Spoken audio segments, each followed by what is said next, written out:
John Porter Lucas was a senior officer of the United States Army, with the rank of Major General, who saw service in World War I and World War II. He was one of the commanders of 6th Corps during the Italian campaign of World War II, which was fought in the Mediterranean theater. Early career. Lucas, a native of Kearneysville, Jefferson County, West Virginia, was a graduate of West Point, class of 1911. Commissioned as a cavalry officer on 13 June 1911. He transferred to the field artillery in 1920.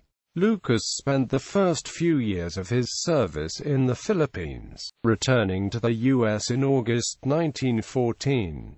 2nd Lt. Lucas was assigned to Troop A of the 13th Cavalry Regiment at Columbus, New Mexico in October 1914, but that unit was temporarily based at Douglas, Arizona, and in January 1915 he became commander of the regiment's machine gun troop. On 9 March 1916, Lucas distinguished himself in action against Pancho Villa's raiders during the Battle of Columbus, fighting his way alone and barefooted through attacking Villistas from his quarters to the camp's guard tent. He organized resistance with a single machine gun until the remainder of his unit and a supporting troop arrived, then maneuvered his men to repel the attackers.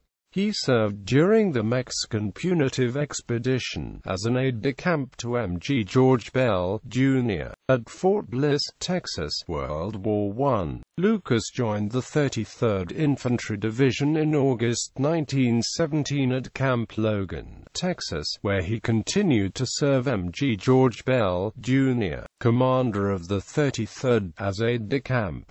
CPT Lucas then led the division's infantry school of arms while the division trained for war. Promoted to major on 15 January 1918, he was given command of the 108th Field Signal Battalion and sailed to France with this unit. He simultaneously served as the division signal officer. While serving as commander of the 108th, he was seriously wounded in action near Amiens, France on 23 June 1918.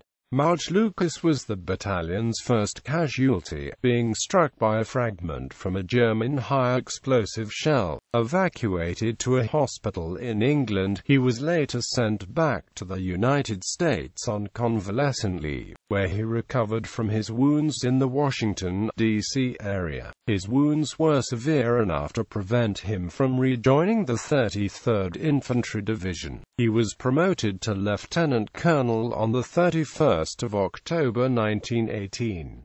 Following the war, he would revert to his permanent rank of captain.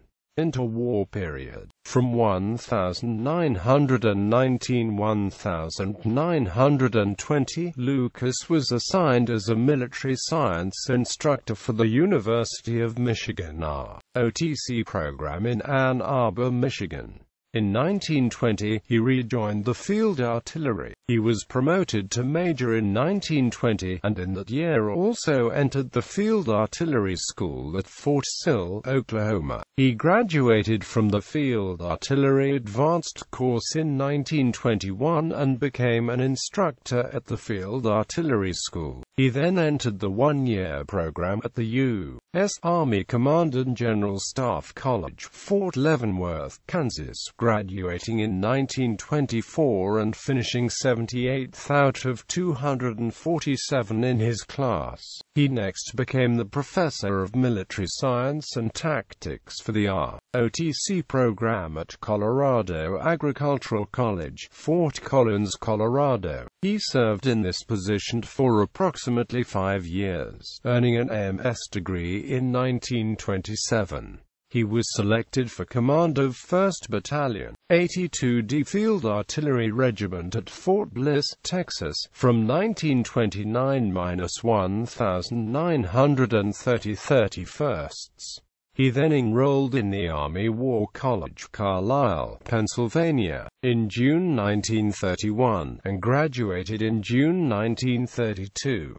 From 1932 to 1936, Lucas worked in the Personnel Division (G1) of the War Department General Staff. From July to October 1940, he served as Commander, 1st Field Artillery Regiment, Fort Sill, Oklahoma. He then served as Commander of the Artillery Brigade of the 2nd Infantry Division at Fort Sam, Houston, Texas, until July 1941, when he was notified that he would be given command of the 3rd Infantry Division. World War II. In September 1941, Lucas was assigned as the commander, 3rd Infantry Division at Fort Lewis, Washington, where he conducted amphibious operations training in Puget Sound. He was next assigned as the commander, 3rd Corps, Fort McPherson, Georgia. In the spring of 1943, Lucas was sent overseas as a deputy to Eisenhower, and briefly took command of 2nd Corps. On the 20th of September 1943, Lucas was given command of 6th Corps, taking over from Major General Ernest J. Dawley. On January 22, 1944, from the deck of the amphibious force flagship US Biscayne, Lucas was relieved of command after Operation Shingle, the amphibious landing at Anzio. Lucas was highly critical of the plans for the Anzio battle, believing his force was not strong enough to accomplish its mission. His confidence was not reinforced when the mission was scaled back by last-minute orders and advice from his commander, Lieutenant General Mark W. Clark, who told him not to stick his neck out. After 9 days of preparation to reinforce his position and 4 weeks of extremely tough fighting, Lucas was relieved by Clark and replaced with Major General Lucien K. Truscott as the commander of 6th Corps at Anzio. Lucas spent 3 weeks as Clark's deputy at 5th Army Headquarters before returning to the United States. Post-war service and death. In March 1944, Lucas was assigned as deputy commander and later as commander of the U.S. 4th Army, headquartered at Fort Sam, Houston, Texas. After the war, he was made chief of the U.S. military advisory group to the nationalist Chinese government, led by Generalissimo Chiang Kai-shek. In 1948, he was assigned as deputy commander of the reactivated 5th Army in Chicago, Illinois. While still on active duty in that post, he died suddenly at Naval Station Great Lakes Naval Hospital, near Chicago on the 24th of December 1949. He is buried in Arlington National Cemetery with his wife Sidney Virginia Lucas. An obituary written by longtime associate and friend Major General Lawrence B. Kaiser appeared in the October 1950 issue of the Assembly, the magazine of the Association of West Point Graduates. Memorialization. A camp in Sault Ste. Marie, Michigan, was named after M.G. Lucas in honor of his service. The polo field at Fort Sill, Oklahoma, was renamed Lucas Field in his honor. Lucas was widely known as a polo player in his youth. Lucas Street at Fort Sill is also named in his honor. On the 28th of June 1962, Lucas Place at Fort Eustis was named in his honor. Awards and decorations. Decorations. Dates of rank. Miscellany. John Porter. Lucas was a Freemason, having been entered, passed, and raised in the Elk Branch Lodge No.